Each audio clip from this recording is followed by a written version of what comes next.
last segment, we talked about what mortgage fraud is and how it was executed here in Las Vegas.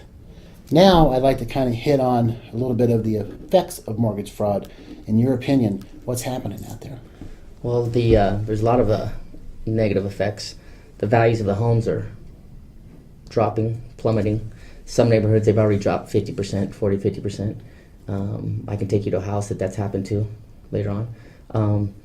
Higher mortgage rates, obviously. We saw I think FHA yesterday was went up to 6.25. That's one of the reasons why. Also, the credit requirements for obtaining a mortgage. Correct. As well. There's another risk that's being added, a fraud risk, that a lot of lenders they want a higher return since they're taking another risk. There's a fraud risk that's involved now.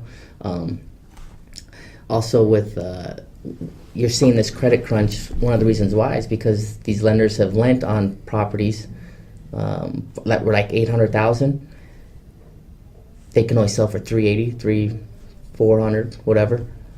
That's a $400,000 loss that they're going to take. That money's gone. Because of the fraud.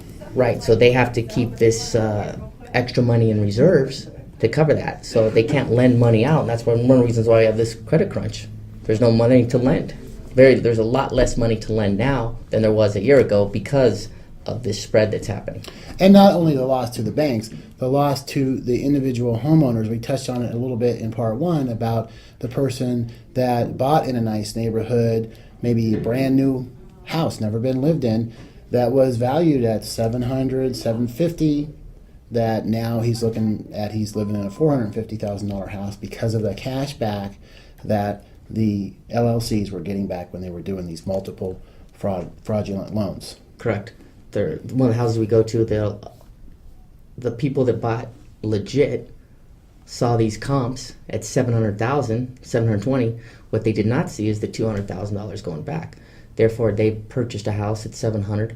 Well, now it's worth $350,000. The neighborhood we'll go to, one of them, and there's many neighborhoods like this, $350,000. Well, the people that bought at $700,000, they need to refi because their adjustable is going to come up, or they're on interest only, whatever they need to do to refi. They're not going to be able to, no matter how good their credit is, because they're going to be $300,000 in the hole. Right. The reason why is because these foreclosures that are coming on the market, well, the banks can't sell them for $700,000 because they were never worth $700,000.